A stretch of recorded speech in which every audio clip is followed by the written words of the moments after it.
1984, du 04 au 14 mars, la Côte d'Ivoire a accueilli la CAN, Coupe d'Afrique des Nations. Une édition remportée, pour la première fois, par le Cameroun, pays hôte de la CAN 2022. Près de 40 ans plus tard, la grande messe du football africain sera célébrée dans la terre des éléphants, après une homélie au pays des lions indomptables. Outre l'aspect sportif, cet événement revêt des enjeux socio-économiques divers, notamment pour l'industrie du tourisme. Des enjeux qui méritent d'être abordés, pour la réussite de la compétition. C'est dans cette optique que les acteurs de l'hôtellerie, de la restauration, de la culture, les médias, etc. se sont retrouvés, le vendredi 26 novembre 2021, en première partie de soirée, au Pullman Hotel, Plateau, Abidjan, Côte d'Ivoire, dans le cadre du 3e apéro 225, pour réfléchir aux stratégies à élaborer pour une CAN 2023 bénéfique pour toutes les parties prenantes.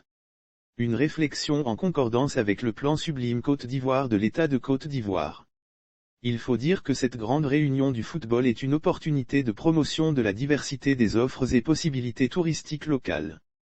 C'est, donc, en ce sens que Maïmouna Koulibaly, Decigram, directrice générale, de Moondrive, la société à la base de cette rencontre, a réuni les opérateurs de l'industrie autour d'un panel participatif, entre le public présent et des représentants du COCAN, Comité d'organisation de la Coupe d'Afrique des Nations, de la FNICI, Fédération nationale de l'industrie hôtelière de Côte d'Ivoire Tourisme et de membres de la fêtière.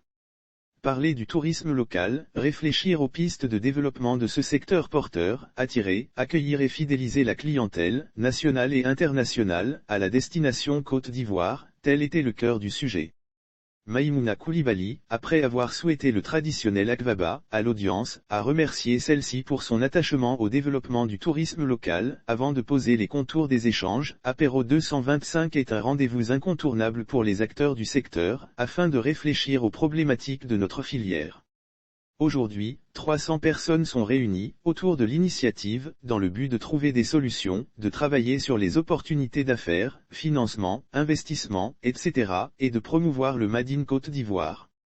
En 2023, la Côte d'Ivoire va accueillir le plus prestigieux trophée continental d'une compétition dont les matchs sont prévus dans 5 villes, Abidjan, Bouaké, Korogo, San Pedro et Yamoussoukro.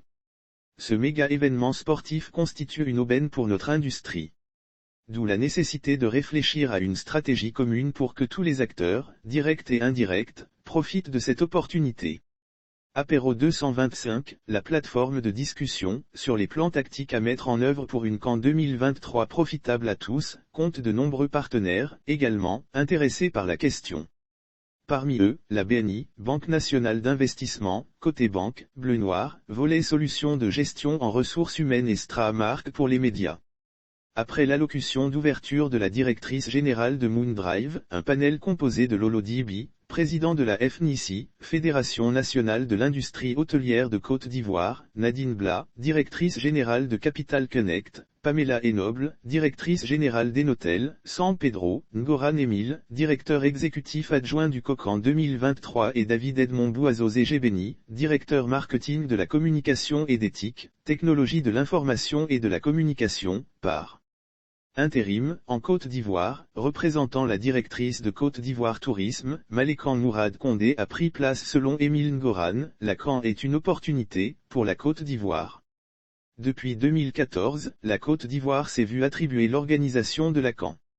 Pour diverses raisons, l'organisation de la Coupe d'Afrique des Nations, prévue pour 2019 au Cameroun, a été reportée en 2021. De ce fait, la CAN, en Côte d'Ivoire, a été repoussée à 2023. La CAN est un levier extraordinaire pour le tourisme, en Côte d'Ivoire.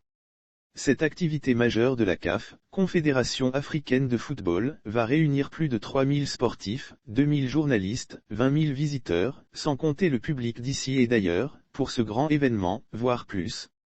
Aujourd'hui, on assiste à la création et la réhabilitation d'infrastructures, diverses routes dont la côtière, aéroports, hôtels, stades, etc., et à l'achat de matériel, avions, cars, etc., pour le respect des normes. En matière d'organisation de ce type d'événement, nous avons fait appel à l'expertise de Vivendi Sport. Ce type d'événement nécessite l'implication du secteur privé. Les opérateurs doivent être force d'offre auprès du COCAN. Tout le milieu du tourisme doit se mettre en branle, dès maintenant. Nous avons un gap entre l'offre et la demande de chambres d'hôtel, dans notre beau pays et un problème de classification des étoiles attribuées aux hôtels.